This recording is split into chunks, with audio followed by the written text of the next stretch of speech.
श्री स्वामी समर्थ आदेश महाराज.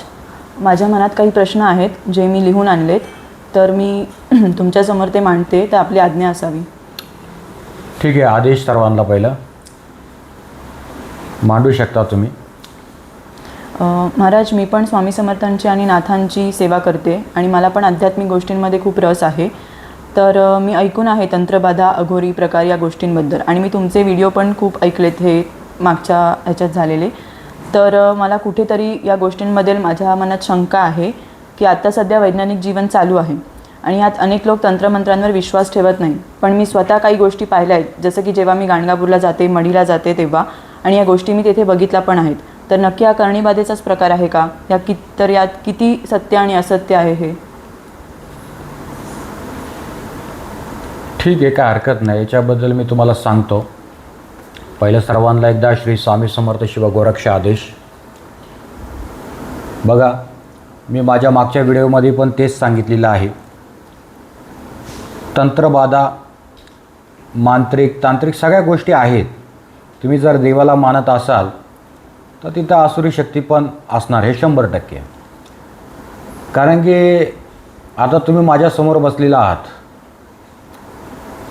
तर हा नाथ संप्रदाय गोरक्ष गादी आहे आणि नाथ संप्रदायामध्ये तंत्राला खूप महत्त्व दिलेलं आहे. त्याचा अभ्यासही माझा भरपूर आहे तसं बघायला गेलं तर. पण मी जास्त करून लोकांना सेवेमध्ये किंवा नाम ह्या गोष्टी समजून सांगतो. तंत्रबाधामध्ये जास्त अडकवत नाही, कारण या कलियुगामध्ये नामाला जास्त महत्त्व दिलेलं आहे. पण आता तुमचा जो प्रश्न आहे त्याचं उत्तर मी 100% तुम्हाला देणारच आहे आणि देतोच आहे. आता बघा, अशा काही गोष्टी असतात, ह्या सगळ्या सत्य गोष्टी आहेत. तंत्रबाधा, तंत्र आहेत, करणी पण आहे, सगळे प्रकार होतात या गोष्टींमध्ये, आणि मांत्रिक तांत्रिक पण आहेत. पण मी मागच्या व्हिडिओमध्ये असं सांगितलेलं आहे, 90% बरेच असे भोंदू बाबा आहेत, तर ते सर्वसामान्य माणसाचा फायदा घेतात, त्यांच्या स्वभावाचा फायदा घेतात. आणि बघा, ह्या युगामध्ये लोक पिडलेली आहेत. तर बऱ्याच लोकांना असंही वाटतं, तर थोडंही काही झालं, कोणाच्या पोटात दुखायला लागलं, कुठे डोकं दुखतं आहे, या काय त्यांच्या जीवनात अघटित जर घटना घडायला लागला, तर त्यांना असं क्वचित काही लोकांना असं वाटतं की तर आमच्यावर कोणीतरी करणी बाधा केली आहे.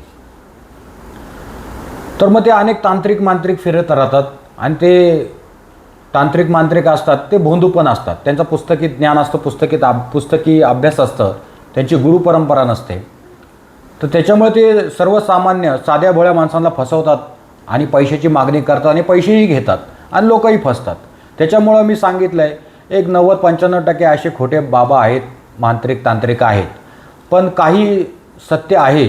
काही मांत्रिक जे आहेत, जे तंत्रविद्या करणारे आहेत, जे अघोरी प्रकार करणारे आहेत, बघा, ते कधीही कोणाचं वाईट करत नाही. माझं एक प्रत्येकाला, जे आता जेवढे भाविक पाहत असतील, जो खरा मांत्रिक आहे, जो खरा तांत्रिक आहे, तो कधीही कोणाचं वाईट करत नाही. कारण की आघोर म्हणजे जो आघोरी बोलला गेलेला आहे तो एकदम सरळ असतो, एक लहान मुलासारखा असतो, त्याची बाल उन्मन अवस्था असते आणि त्याच्या मनामध्ये कुठलं कपटभाव नसतो, कुठला अहंकार नसतो. तो स्वतःला बोलतात ना, ते स्मशानात वाहून देतात, कारण ते शिवभक्त असतात. त्याच्यामुळं ते प्रत्येकामध्ये शिवच पाहत राहतात. आणि ती जी तंत्रशक्ती आहे ती लोकांच्या चांगल्यासाठी वापर करतात.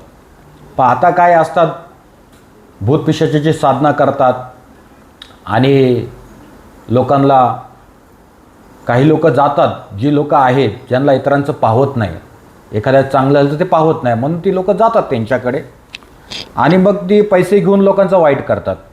आणि करणी, मी मागं पण सांगितले, करणी म्हणजे काय, एक घटक येतो. घटक म्हणजे एक मुख्य धारा समजा. म्हणजे आपली जे रक्त आहे, आपलं रक्तवाहिनी काय, त्याच्यामध्ये जे घटक असतात, आपण चेक करतो बाबा, त्याच्यात अनेक घटक असतात, ते कमी झालं तर माणसाला त्रास होतो. त्याच प्रकारे जी करणी असती, ते एक म्हणजे आपल्या शरीरातलं रक्त आहे आणि त्या रक्तातनं निघालेले घटक असतात, ते आपल्या शरीरावर पाठवले जातात आणि ते रोग आपल्याला जडले जातात आणि आपल्याला त्रास होतो त्याचा. कर्णिक गोडावणे, मी प्रत्येकाला कर्णिक गोडावणे, त्याच्यातलं मटेरियल आपल्यावर पाठवलं जातं आणि तो आपल्याला त्रास व्हायला लागतो. तर मग ह्या करणीबाबत या ज्या काही घटना घडतात प्रत्येकाच्या जीवनामध्ये, बऱ्याच लोकांना त्रास आहे, मी ऐकतोय, मला पण कमेंट येत आहेत आणि ते बघून बऱ्याच लोकांना त्रास आहे. आमच्यावर असं केलं आहे महाराज, आमच्यावर तसं केलं आहे. कोण बोलतं माझ्या वडिलांवर करणी केली, कोण बोलतं माझ्या भावावर करणी केली, कोण बोलतं आमच्या घरादारावर करणी केली, कोण बोलतं आमचं घर उद्ध्वस्त झालेलं आहे. बघा करणी करणारे म्हणजे बघा, जर तुम्ही देवाला मानत असेल ते तंत्रमंत्र सगळे आहे आणि या गोष्टी होतात, नाही असं नाही आहे, सगळ्या गोष्टी होतात. पण आता या वैज्ञानिक जीवनामध्ये या गोष्टीला जास्त मान्यता नाही आहे, लोक विश्वास ठेवत नाही. पण बघा, मला काय त्यांचं मत घ्यायचं नाही. जे विज्ञान आहे, विज्ञान त्याच्या जागेवरती आणि अध्यात्म त्याच्या जागेवरती, वेगवेगळे प्रकार आहेत हे दोन्ही पण. सगळ्या गोष्टी आहेत. बघा आपल्या शास्त्रामध्ये पण लिहिलेल्या या ज्या काय घटना लिहिलेल्या आहेत त्याचा काय उल्लेख आहे, हे सगळ्या काय करणेबाधेचं सगळं आपल्या शास्त्रानुसार लिहिलेल्या घटना आहेत. शिवतंत्र तुम्ही जर वाचलं तर त्याच्यामध्ये सगळ्या घटना लिहिलेल्या आहेत. पण आता काय, काही लोकांचा इगो असतो, अहंकार असतो, ते मानत नाहीत. पण त्यांच्या जीवनात ज्यावेळेस त्या घटना घडतील त्यावेळेस कळेल, ते तसं कळणार नाही आणि घडू नये ही स्वामीचरणी प्रार्थना. पण माझं एक मत आहे, या सगळ्या गोष्टी असतात, या गोष्टी होतात आणि काही लोक वाईट करायला जातात आणि इतरांचं वाईट करतात. माझ्यासमोर असे बरेच काय अनुभव आहेत. बरेच लोक मठात येतात मार्गदर्शनाला. एक असा टोमॅटोचा व्यापारी होता मोठा, खूप पैसा त्याच्याकडं, अमाप पैसा. पण एक वेळ काय आली अचानक काय माहिती नाही, हळूहळू जे त्याचे क्लायंट होते ते तुटत चालले, सगळा व्यापार बसत चालला.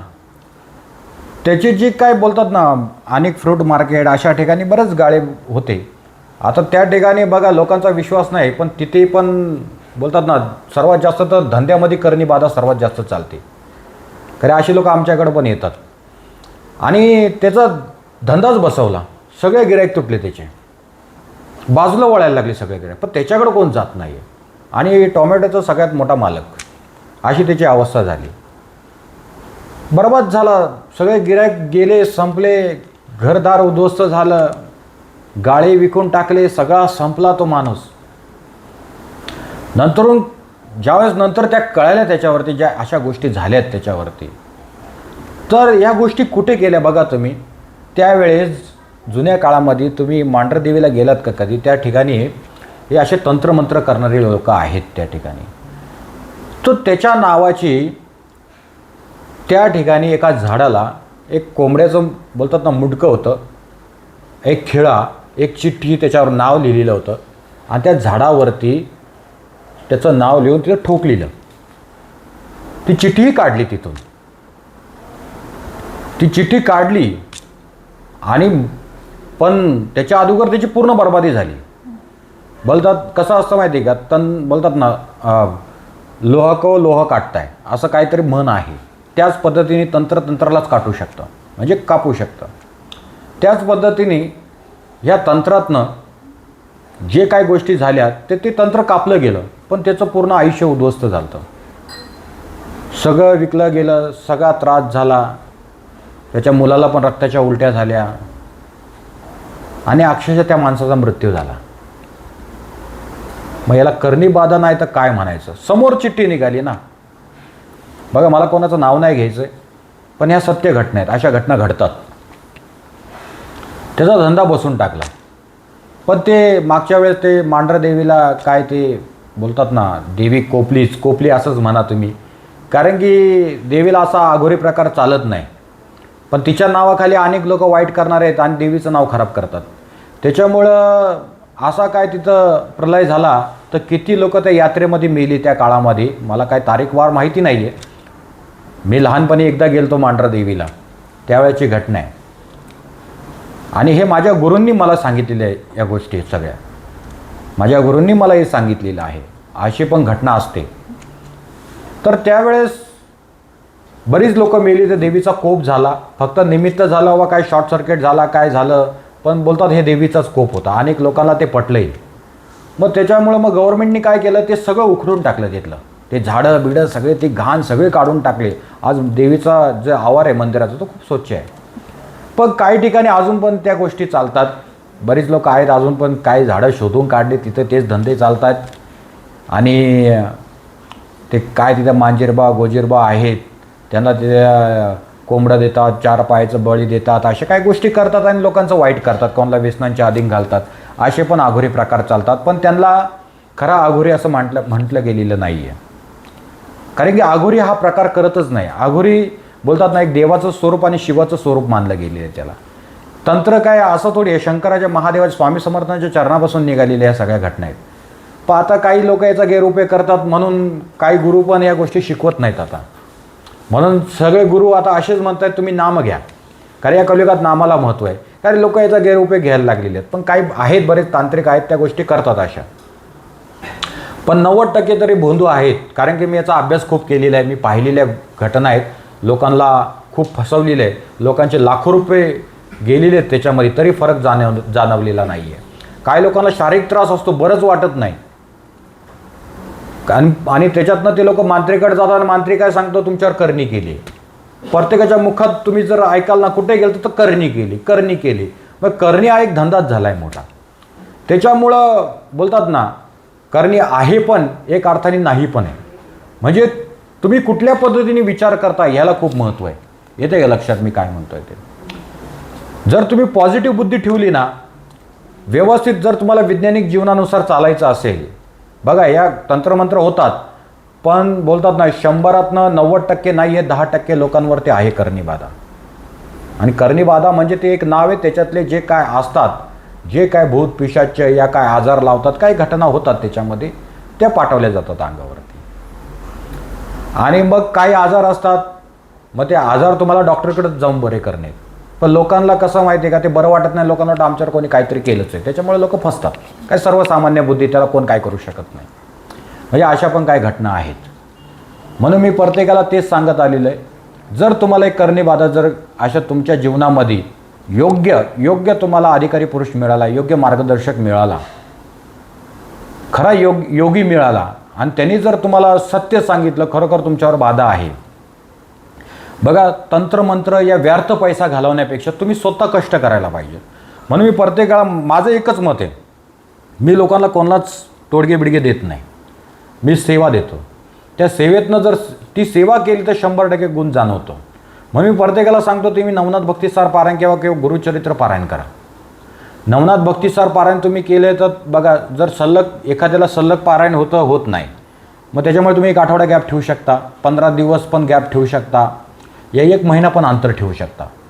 समजा एखाद्याला जर बसता येत नाही, कोणाला त्रास आहे, कोणाला पाठीचा त्रास आहे, कोणाला मणक्याचा त्रास आहे, कोणाला मानेचा त्रास आहे, तर मी तुम्ही संकल्प करा, प्रार्थना करा नाथांना, या दत्त महाराजांना प्रार्थना करा. तुम्ही खुर्चीवर बसून पण टेबल घेऊन त्याच्यावर ग्रंथ ठेवून, भगवं कपडे खाली ठेवून व्यवस्थित दिवा लावून पण पारायण करू शकता.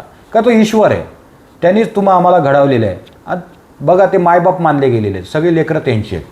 म्हणून तुम्ही जर मनोभावे श्रद्धेने जर केलं तर त्या गोष्टी तुम्ही संकल्प करून गेलं तर सगळ्या गोष्टी माफ असतात. पण जो शरीराने व्यवस्थित आहे, त्याची शरीराची यष्टी जर चांगली असेल तर त्यांनी खाली बसूनच पारायण करावं. आणि त्या पारायणामधून मग तुम्ही सलग 9 करा, किंवा कोणाला वाटण 2 दिवस गॅप ठेवा, कोणाला वाटण आठवडा ठेवा, कोणाला वाटण 15 दिवस ठेवा, या वाटलं तर महिन्याभरातनं एकदा करा तुम्ही. पण मनोभावे श्रद्धेने करा, तुम्हाला त्याची प्रचिती 100% येणार आहे. पण ती हळूहळू येते, पण तुमची हानी होणार नाही, तुमचा मृत्यू होणार नाही 100%. एकदा नाथांचं आणि दत्त महाराजांचं म्हणजे स्वामी समर्थांचं लक्ष तुमच्याकडे जर केंद्रित झालं तर या गोष्टी निघून पण जातात. आलं लक्षामध्ये? त्याच्यामुळं कोणी घाबरायचं कारण नाही आहे. आता बरोबर तुम्ही बोलता, आता ही तरुण पिढी आहे, आता हे विज्ञान जीवन चालू आहे.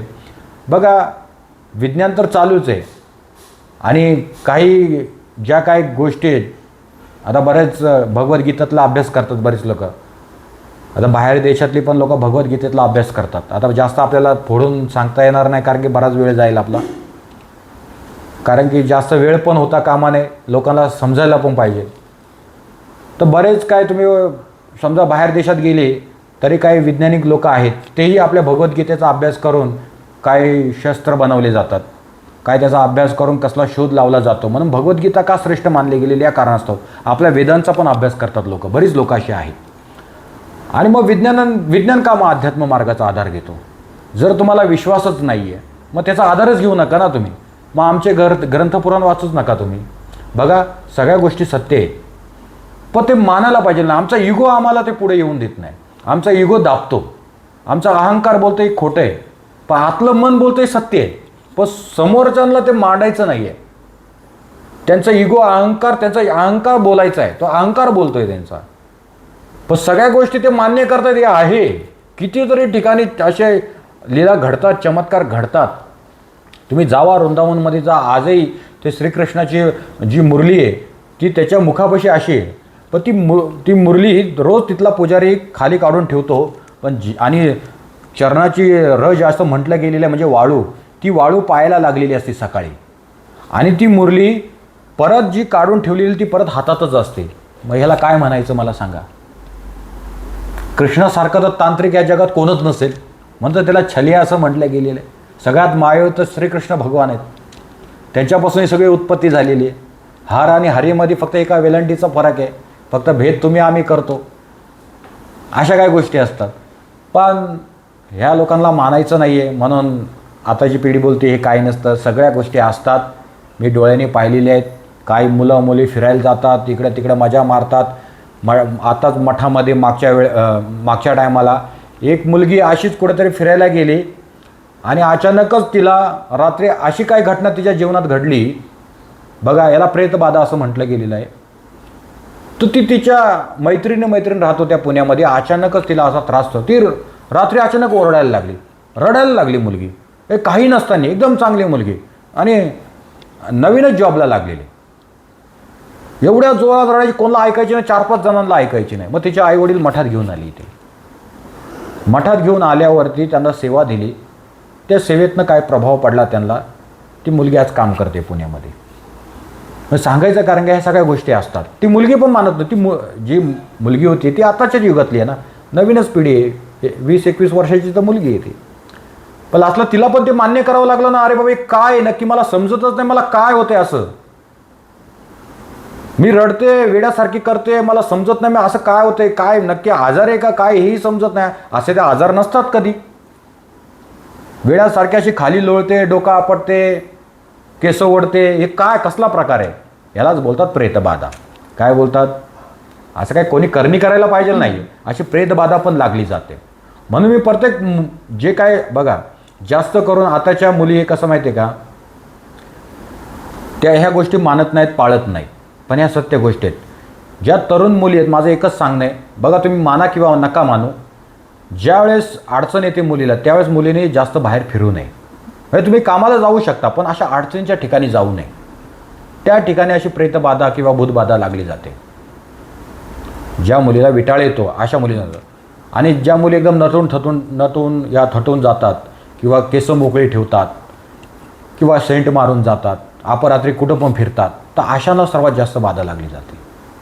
म्हणून मी प्रत्येकाला सांगतो, बाबांनो तुम्ही जा, सर्वीकडे फिरा, पण अशा ठिकाणी जाऊ नका तर तिथं तुमचा घातपात होईल. कुठे झाडाखाली लघवी करू नये, लघुशंका करू नये.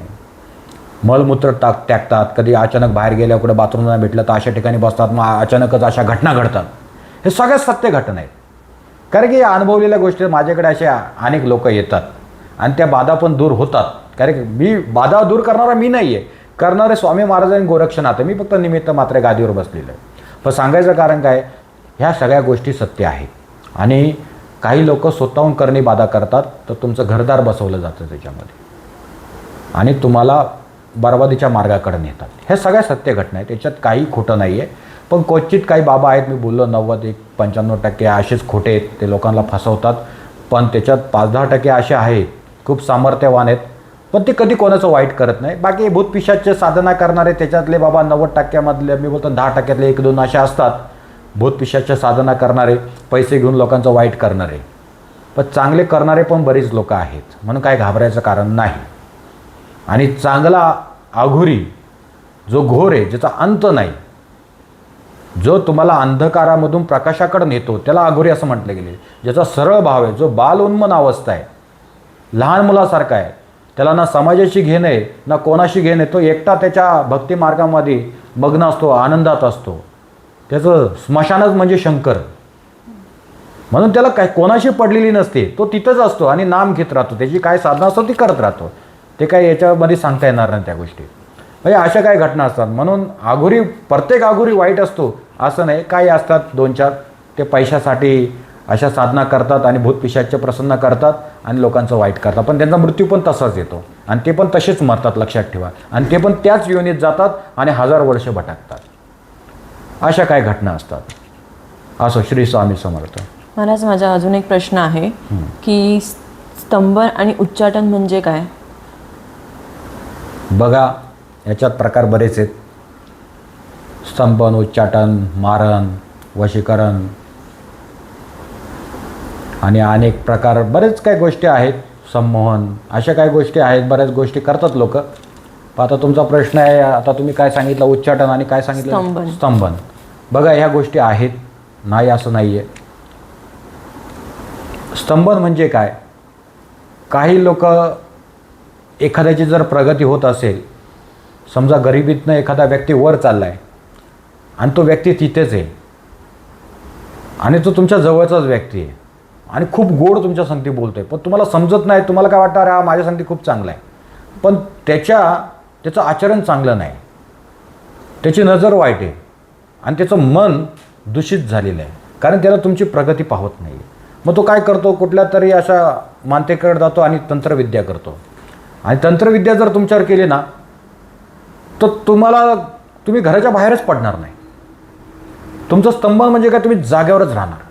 तुमची बुद्धी एकदम हँग होणार, म्हणजे तुम्हाला सुचणार नाही मी काय करायचं, आणि मला कामावर जायचं का मन होत नाही, मला घरात व्यवस्थित, म्हणजे घरामध्ये पण नीट बोलत नाही माणूस, म्हणजे असा विचित्र वागायला लागतो आणि त्याचे व्यवहार पण सगळे तुटले जातात. जर बाहेरच पडलं नाही तर व्यवहार कुठून राहणार त्याचे? म्हणजे असं काय त्याच्यावर करून ठेवतात, तर 4 दिशा ब्लॉक करून टाकतात त्याच्या.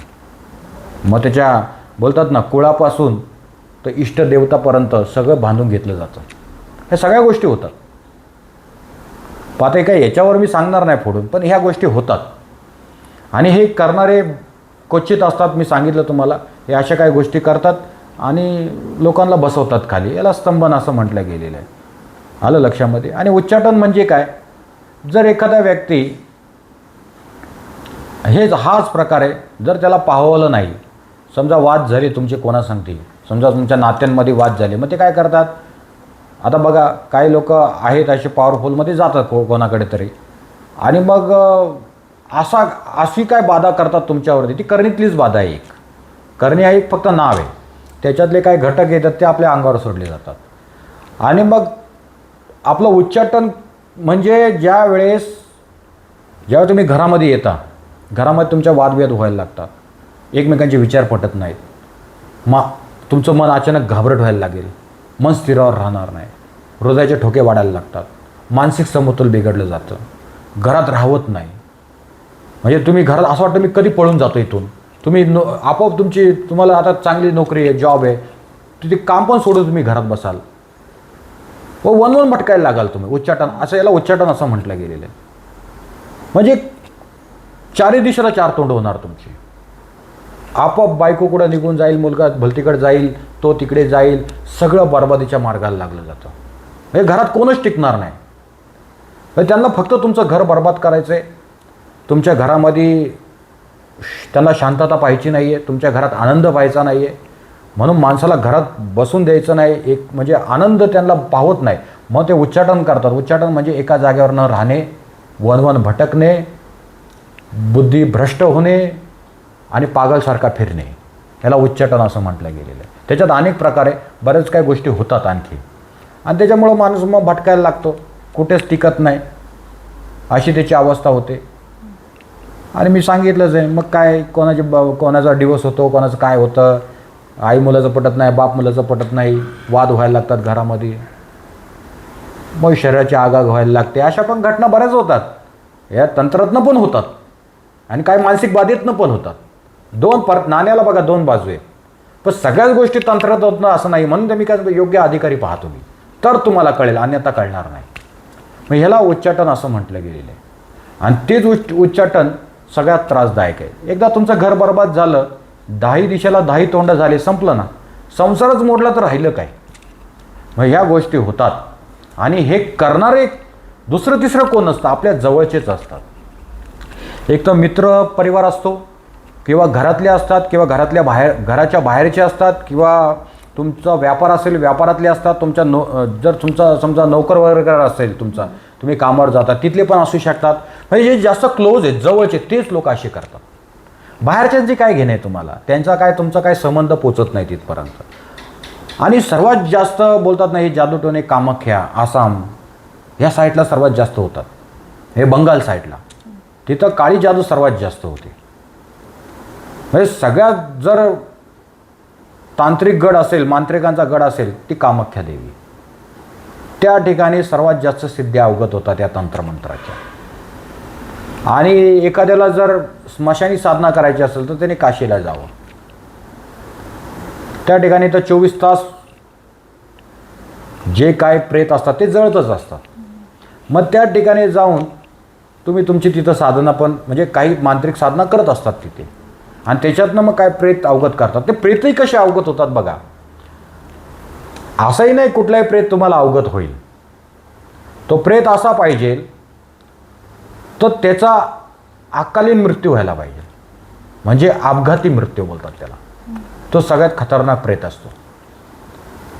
आणि समजा एखाद्याचा मृत्यू झाला, अचानक मृत्यू झाला, समजा चांगल्या पद्धतीने मृत्यू झाला, मग त्याचा मृत्यू आलताच बाबा आणि तो मेलाच, तर त्याला चांगलं प्रेतही असं म्हटलं गेलेलं आहे. काही चांगली प्रेतही चांगली कामं करतात. आणि ज्याचा अकालीन मृत्यू होतो तो सगळ्यात खतरनाक प्रेत असतो. तो मांत्रिकाला पण ऐकत नाही, मग त्याला बांधून घ्यावं लागतं पहिलं. आणि मग हे काय करतात, त्याची साधना करतात. आणि आपण हडळ बोलतो ना, हडळ म्हणजे काय, एखादी सवाशीन बाई मरते, गरोदर बाई मरते, ज्यावेळेस तिच्या पोटामध्ये बाळ असतं आणि तिला बोलतं, कसं आहे मी प्रत्येकाला लोकांना हे समजत नाही. हे काय करतात, त्या स्त्रीला पूर्ण साज तिचा घालतात. अरे सवाशीन गेली आहे. आता गरोदर बाईला लक्षात ठेवा, तिच्या अंगावर एकही फुटका मणी नसावा. तिला सरळ पांढऱ्या फडक्यामध्ये गुंडाळून तिला त्या तिरडीवर ठेवावं आणि मग स्मशानात जाळावं. तिला हिरवी साडी घालू नये, तिला बांगड्या घालू नये, तिला टिकली लावू नये, तिला लिपस्टिक लावू नये, कानात कुड्या घालू नये, मंगळसूत्र घालू नये, पायात पैंजण घालू नये. जर या सगळ्या गोष्टी तिच्या सगळं लेणं, तिचं जे सवाशींचं लेणं असतं सर्व घालून जर तिला जाळलं तर ती हाडळ होते. काय होते, आणि ते मांत्रिकांना साधलं जातं. आणि ते पण 24 तासाच्या आतमध्ये जर साधना केली तर किती, 24 तास. आणि 24 तासाच्या आतमध्ये मेन त्याला एक टायमिंग असतो. 13 दिवसाच्या आतमध्ये तुम्हाला ती साधना अवगत होते. किती दिवसाच्या आतमध्ये, 13 दिवसानंतर मग त्याची गती चालू होते त्या आत्म्याची. 13 दिवसाच्या आतमध्ये तुम्ही कुठलंही भूत प्रेत तुम्ही प्रसन्न करू शकता. नाही 13 दिवसानंतर मग ते फक्त हाडमास राहणार. काय राहणार, तो आत्मा निघून जातो. त्या आत्म्याला धरण्यासाठी 13 दिवसाच्या आतमध्ये काय 24 तासाच्या आतमध्येच या लवकरात लवकर गोष्टी प्रसन्न करतात. म्हणतात ना खोपडी काही लोक फुटून देत नाहीत, जे अघोरी असतात ना ते फुटून देत नाहीत. एकदा खोपडी फुटली ना तो आत्मा निघून जातो. म्हणजे बघा हे पंचतत्वाने शरीर घडलेले, तर सगळे तत्व निघून गेले ना तर मग काही उपयोग राहत नाही. म्हणून हे जोपर्यंत एखादं तत्व शरीरात राहतं ना तोपर्यंत ती ऊर्जा राहते. मग त्या आत्म्याला बोलवता येतं. आणि तो आत्मा ज्यावेळेस तुम्ही बोलवता त्यावेळेस तो इतका पॉवरफुल असतो ना, तो तुम्ही विचार पण करू शकत नाही. त्याला मांत्रिक पण तेवढाच सामर्थ्यवान असावं लागतं, कधी त्याचा पण जीव जातो. म्हणून पहिलं आपलं रक्षण करण्यासाठी आपलं रक्षकंगन करायला पाहिजे, म्हणजे आपल्या भोवती भस्म टाकायला पाहिजे. त्यावेळेस तुम्ही साधना करू शकता. ते मंत्र असतात त्याचे, ते काय मी सांगणार नाही कॅमेरासमोर. ते काही लोक त्याचा गैरउपयोग पण करतात. म्हणून साधना पण मी सांगत नाही गोष्टी, तुम्ही अशी साधना करा, तुम्ही भैरवाची साधना करा, महाकालची साधना करा, या अनेक स्मशानी साधना आहेत त्या मी सांगत नाही. लोक गैरउपयोग करू शकतात, कोण फायदा कोण मरू पण शकतं. कारण अज्ञानी लोक आहेत, त्यांना लवकर बाबा बनायचं असतं. पण त्या बाबाला किती त्रास असतो त्यांना काय माहिती. त्याला गुरुपरंपरेतली शक्ती असायला लागते तरच त्या घटना घडतात, अन्यथा घडत नाही. म्हणून ती बाई हाडळ होते. येते लक्षात मी काय म्हणतोय. गरोदर बाई जर मेली काय ती मुलासकट जळाली जाते. ते मूल तर बाहेर काढता येत नाही ना, मग ती हाडळ होते. तिला कधीच मोक्ष मिळत नाही. म्हणून तिचं लेणं सगळं काढायचं. जोपर्यंत खोपडी फुटत नाही तोपर्यंत तिथंच थांबायचं, नाहीतर त्याचा फायदा तो अघोरी घेतो. काय घेतो, आणि ती सगळ्यात खतरनाक हाडळ. जर ती कोणाच्या मागं लावली ना ती देवाला पण ऐकत नाही तर तुम्ही गाणगापूरला गाणगापूरला मडीला मी अनुभव घेतला आहे. मग तो अनुभव कसा आहे पाहिला ना, काय बेकार अवस्था आहे लोकांची. निघतं का ते 6-6 महिने वर्षभर राहतात, एवढे खतरनाक प्रेत आहेत. आणि काही लोक बोलतात आम्ही 2 दिवसात घालवतो. 2 दिवसात जाईल का बाबा? अहो ते अतृप्ती आत्मेत, ते जीव घेण्यासाठी येतात, पिडलेले असतात. हे लोक बोलतात आम्ही मोक्ष देतो. हे कसे काय देवाजवळ लवकर मोक्ष मिळत नाही आणि हे मांत्रिक मोक्ष द्यायला चाललेत. तर काय बोलणं, याला भोंदूगिरी नाही बोललं तर काय बोललं गेलेलं. खरा मांत्रिक असं सांगतच नाही आणि तो सांगणार पण नाही मी काय करतो आणि काय करत नाही. येतं लक्षामध्ये. अशा काय घटना असतात आणि मी तुम्हाला मग सांगितलं उच्चाटन अशा पद्धतीने करतात. आणि आता हे या स्त्रीचं मी तुम्हाला सांगितलं. असो श्री स्वामी समर्थ. महाराज माझा एक शेवटचा प्रश्न आहे. बरं. एखाद्या मांत्रिक तंत्रशक्तीने व त्याच्या मंत्राने या स्मशानशक्तीमधून एखाद्या मेलेल्या व्यक्तीचा आत्मा बोलावून दुसऱ्याच्या शरीरामध्ये तो पाठवू शकतो का? बघ मी आता हेच सांगितलं तुम्हाला. जी गरोदर बाई वारते म्हणजे तिचा अचानकच मृत्यू होतो आणि तिला जाळायला नेतात तर सगळं तिचं लेणं तिच्या अंगावर घालतात सवासींचं. आणि ते 24 तासाच्या आतमध्ये किंवा 13 दिवसाच्या आतमध्ये ती साधना जर केली एका मांत्रिकाने तर त्यांच्याकडे काही प्रेत असतात ते जवळ ठेवतातच त्यांच्या. पण ते क्वचित आहेत, प्रत्येक नसतं. तर मग जर एखादा व्यक्ती जर गेला आणि त्या मांत्रिकाला तर सरळ सांगतो किती पैसे पाहिजे ते तुम्ही घ्या महाराज, पण कृपया करून या अशा गोष्टी करा. मग त्यांच्याकडे काही 1-2 प्रेत असतात ते सामर्थ्यवान. मग ते काय करतात, समजा एखाद्याच्या अंगात जर पाठवायचं असेल, आता काही लोक बघा, काही लोक बोलतात आमच्या अंगात देवी आहे, कोण बोलतं देव आहे, कोण बोलतं काय आहे. बघा देव किंवा देवी कोणाच्याच अंगात येत नाही खरं बोलायला गेलं तर. हे सगळं खोटं आहे. पण आता काही लोकांना ते मान्य करायचं नाही आहे. त्यांना कुठेतरी माझा राग पण येत असेल, अरे महाराज का डायरेक्ट असे बोलतात, या काही गोष्टी खरं पण असतात ना. आता एकाने असा पण प्रश्न, श्रीकृष्ण भगवानाला बाण लागला त्यांना पण, आता काय प्रश्न केलतात ते नीट त्यालाच मांडता नाही आला. व्यवस्थित मांड, त्याचं उत्तर मी तुला देईल, टेन्शन घेऊ नको. कारण की अशा प्रश्न, तुझ्या प्रश्नाचं उत्तर माझ्याकडं नाही असं कधीच होणार नाही. पण हेच लोकांना कळत नाही. हे सगळ्या खोट्या गोष्टी असतात. हे काय गोष्टी असतात ना, कोणाला काय भूतबाधा लागलेली असते, कोण चेडे गोटे अंगावर घेतात, कुठल्या बाबाकडे जातात, मग ते बाबा कोणाकडे अशी दीक्षा घेतात, मग आम्हाला लवकर शक्ती प्राप्त व्हावी. मग तो बाबा काय करतो, चेडा गोटा अंगावर घालतो आणि मग तो घुमायला लागतो. पण त्याच्यातून तुमची बर्बादी होते. काय होते, तुमच्या घरामध्ये मृत्यू व्हायला लागतात, तुमच्या घरात सुख शांती निघून जाते, तुमच्या घरात पैसा पाणी येत नाही, अशांतता राहते, रोज भांडणं होतात त्याच्याने. काय तुमच्या घरात देव नाही ना, तुमच्या घरामध्ये भूतपिशाचाचं वातावरण आहे, ते चेड्यागोट्याचं वातावरण आहे. ती बाई वेड्यासारखी भटकत राहते, ती घुमत राहते. तिला काय बाबा सांगतात तुझ्या अंगात देवे देवी देवे देवी, काय सांगतात भूत आहे पिशाचे, काय सांगतात वेगळे. ते भ्रमिष्ट होतात, त्यांना कळतच नाही नक्की काय आहे ते. आणि एखादा असा पटवून देतो, नाही तुझ्या अंगात साक्षात महालक्ष्मी येते, तुझ्या साक्षात वेगळी कुठली तरी देवी येते. मग ती अजून अहंकारात मत जाते आणि घुमायला लागते आणि मग त्यांच्या घराची बर्बादी व्हायला लागते. किती किती महिला आहेत अशा माझ्यासमोर, मी पाहिल्यात, माझ्याकडे आलेले आहेत. घरदार उद्ध्वस्त, त्यांची मुलं दारूच्या आहारी गेले, आज ती मुलं घरात नाही आहेत, निघून गेलेली आहेत. आणि अक्षरशः त्या स्त्रिया ज्यांच्या अंगात वाहत्या डिप्रेशनमध्ये गेल्यात, डोळे असे लाल लाल आणि काय त्यांची पापणी पडत नाही खाली, अशी अवस्था झाली.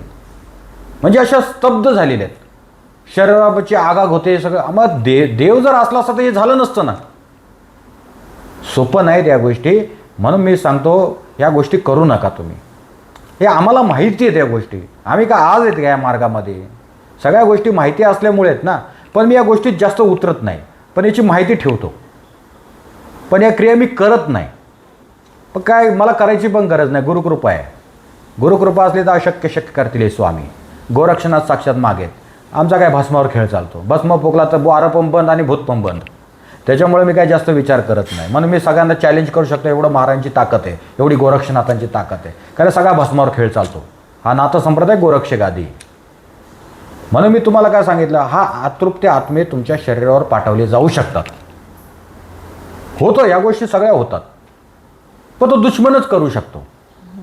आणि मग काय काळ ते अतृप्त आत्मे तुम्हाला पिळतात, त्रास करतात. अचानक तुमचा ॲक्सिडेंट होईल, अचानकच घरामध्ये काही बघा, काही लोकांच्या घरात आग लागते, आपोआप पडदा पेटेल, अचानक काय होईल, अचानक काय होईल. याला प्रेतबाधा असं म्हटलं गेलं. ते डोळ्याने दिसत नाही पण पेटून देतं. या घटना घडतात आणि हे सत्य घटना आहेत. याच्यात काहीही तीळ मात्र तुम्ही संशय घ्यायचा नाही. ह्या सगळ्या गोष्टी घटना आहेत. बघा काही गावागावी राजस्थान इकडे तिकडे झालेल्या आहे. तुम्ही बातम्यांना ऐकलेल्या घटना ऐकल्या असतील. तिथं काही पडदे पेटतात, कोणाच्या म्हणजे अख्खं घरदार उद्ध्वस्त झाले. कुठं गोठ्यात आग लागेल, जिथं गाया म्हशी बांधतायत, कुठे घरामध्ये पडद्याला आग लागेल, कुठे एखादा व्यक्ती झोपलाय खाली त्याच्या गोधडीला आग लागेल, चादरीला आग लागेल. म्हणजे घरात राहून नाही द्यायचं. मग प्रेत पाठवलं जातं. मग ते प्रेत काय करतं? मग संपवतं एकेकाला. पण एखादा जर खरंच सत्य मांत्रिक मिळतो ना, जो चांगलं करतो आणि त्याला शिवाचं स्वरूप मानलं गेलेलं आहे, तो याच्यातनं बाहेर काढतो. म्हणून हे प्रेत पाठवले जातात. आणि काही लोकांच्या अंगात असं समजत नाही, पण ते हानी करायला लागतात. त्याची विपरीत बुद्धी व्हायला लागते. मग ते अचानकच घरादाराचं वाटोळं करायला लागतात. अशा पण घटना बऱ्याच घडतात. आणि हे सत्य आहे, अतृप्त आत्मा आपल्या शरीरामध्ये प्रवेश करतो. कारण हे हाड मासं स्थूल शरीर आहे. काय आहे? याला बंधन आहेत, याला नियम आहेत. काय आहेत? आलं लक्षामध्ये? हा काही सूक्ष्म स्वरूप नाही आहे. सूक्ष्म स्वरूपाला कुठलंही बंधन नसतं. तो भिंतीच्या आरपार पण जाऊ शकतो. काय आहे? तो पण एक आत्माच आहे. पण हे हाड मासं शरीर दिलेलं आहे, तर ह्याला काही बंधनं असतात. तर ह्याच्यामुळं याच्यावरती त्या सैतानाला अटॅक करायचा अधिकार असतो. तो तुम्हाला त्रास करू शकतो. आलं लक्षामध्ये? आणि मग तो माणूस घुमायला लागतो, त्रास करायला लागतो, वेड्यासारखा असा पिसाटसारखा भटकायला लागतो. आणि सगळं त्याचं बरबादीच्या मार्गाला जातो. कारण त्याची साधन नसती, तप नसतं, नाम नसतं, एका देवाचे नीट पाय पकडत नाही, वन भटकत राहतो. किती सांगितलं तर लोकांना मांस मच्छी सोडत नाहीत लोक. कारण ही घाण खाली तर वासाने ती येणारच आहे ना तुमच्याजवळ. ती कुठं राहणार आहे? म्हणून परतायला बाबांनी पहिले याचा त्याग करा तुम्ही. जर तुम्हाला ही बाधा बिदा घालवायची असेल ना, मांस मच्छी खाऊ नका. तुम्ही 3 महिन्याची सेवा देतो लोकांना, पण 3 महिने पण लोकांना सहन होत नाही. कधी आम्ही हाडं खातोय अशी लोकांची अवस्था आहे. मग कशी काही बाधा निघणार आणि काय होणार आहे? परत तो अटॅक करणारच आहे तुमच्यावरती. हे अशा काही घटना असतात. आणि या अतृप्त आत्मे असे मांत्रिक पाठवतात. आलं लक्षामध्ये? आणि ते शरीरामध्ये प्रवेश करू शकतात. त्याच्या क्रिया बऱ्याच वेगळ्या असतात. त्याला खूप साधना वेगळ्या पद्धतीची असते.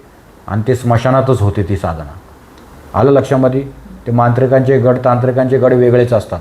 ते तिथंच बसले, 12 महिने तिथंच पडलेले असतात. ते मग या गोष्टी होतात आणि ते आपल्या दुश्मनाच्या हातातनं होतात. एखाद्याला बरबाद करायचा असेल तो करतो. अशा काही गोष्टी असतात. असो. श्री स्वामी समर्थ. धन्यवाद महाराज. तुमच्या मार्गदर्शनामुळे खूप काही गोष्टी क्लिअर झाल्यात. असाच कृपा आशीर्वाद राहू दे. ठीक आहे, काय हरकत नाही. हे लोकांना समजायलाच पाहिजे. तुम्ही प्रश्न मांडला, तुमच्या मनात काय तुमच्या मनामध्ये जे विचार होते तुम्ही माझ्यासमोर स्पष्ट मांडले. आणि मी तुम्हाला सांगितलं, जे आहे ते सत्य सांगितलं आहे.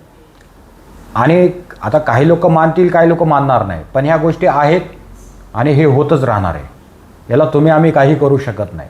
असे काही नालायक लोक आहेत, ते लोकांचं वाईट करणारे लोक आहेत. त्याच्यामुळे खऱ्या साधू संतांचं नाव खराब झालेलं आहे. आणि याच्यातली माहिती ठेवणं हे गरजेचंच आहे. हे माहीत पाहिजे प्रत्येक. लोकांना समजायला पाहिजे या गोष्टी. नाही समजल्या तर कळणार तरी कुठून? आता तुम्ही प्रश्न मांडताय म्हणून तुमचं उत्तर देतोय, तुम्हालाही कळतं आणि लोकांनाही कळतंय. नाही तर लोकांना कळणार तरी कुठून या गोष्टी? लोक मग 1000 बाबा फिरतात, ते 1000 बाबा फसवतात पण तेवढेच. किती लोकांनी स्वतःच्या स्त्रियांनी गळ्यातलं मंगळसूत्र घाण ठेवून या मांत्रिकांना पैसे दिलेले आहेत. तर मांत्रिकांची घरं भरली आणि यांची घरं खाली झाली. अशी अवस्था आहे. काय सांगणार? असो, काय हरकत नाही. ज्या काय गोष्टी होतात त्या चांगल्यासाठीच होतात. आणि जे तुम्ही आता सांगितलं ते चांगल्यासाठीच सांगितलं. आणि ते लोकांना त्याचा बोधही मिळाला आणि सगळं काय छान झालं. असो, काय हरकत नाही. आतापुरतं एवढंच. परत एकदा सगळ्यांना श्री स्वामी समर्थ शिवगोरक्षक आदेश.